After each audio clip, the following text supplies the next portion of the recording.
Olá, chicos. Mi nombre es Renata Jardín. Vengo aquí con un consejo para ti. Y hoy este consejo es para ti que ya has empezado a tatuar y tal vez algo esté passando em tu cabeça, em tu carreira, enfim.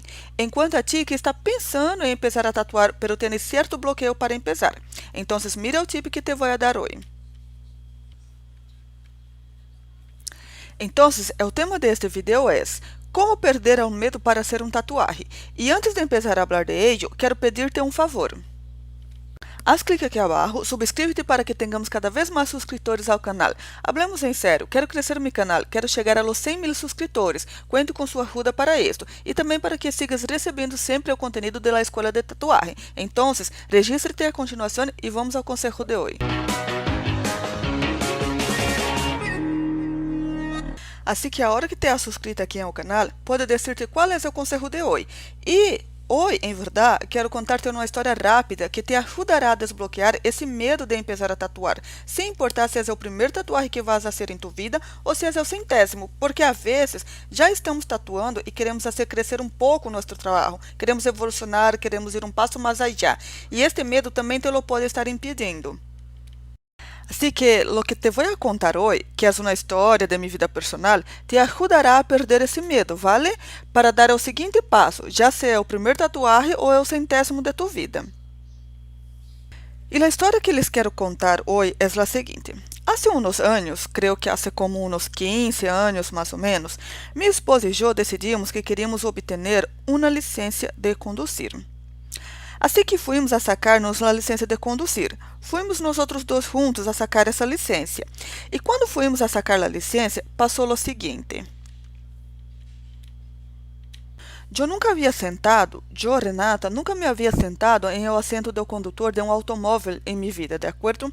E meu marido já havia conduzido um par de vezes, assim que ele sabia qual era a marcha, qual era o acelerador, o freno, a direção, e eu não tinha nem ideia, nunca me havia sentado ao outro lado do coche.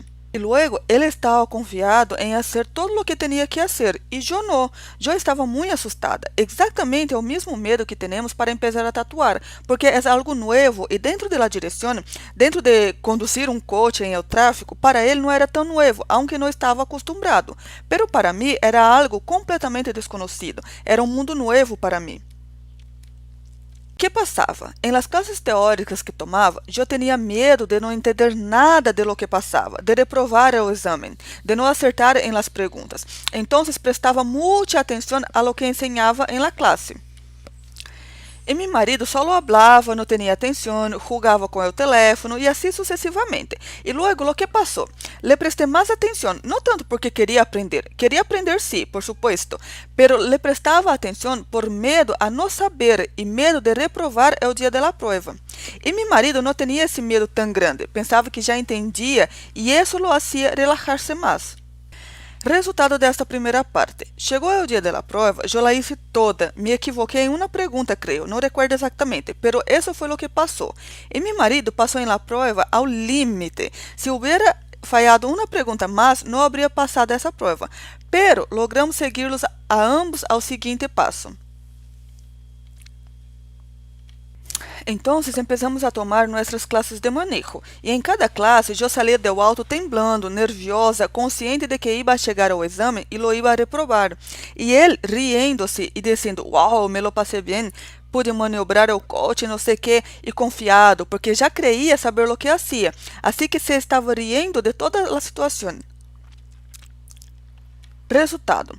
Ao final das classes práticas que tomamos a mesma quantidade, eu hice meu exame e lo aprovei em o primeiro intento, porque lo hice, me dediquei, estudei, hice todo muito bem, muito dentro de lo que havia que fazer.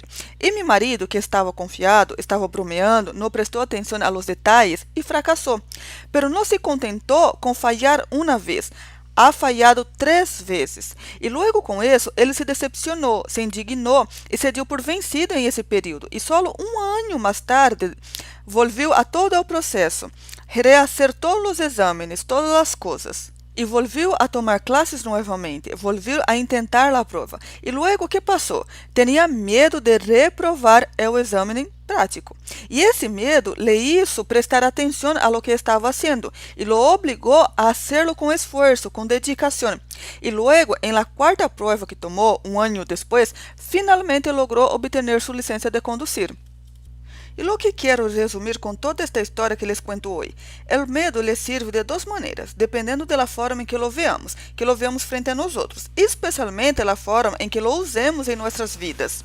Então, podemos usar o medo para paralisar-nos e pensar assim: tenho medo, e se tenho medo, não lo haré porque me vai sair mal, assim que me vou a quedar callado aqui e não vou a dar um passo e não vou a avançar.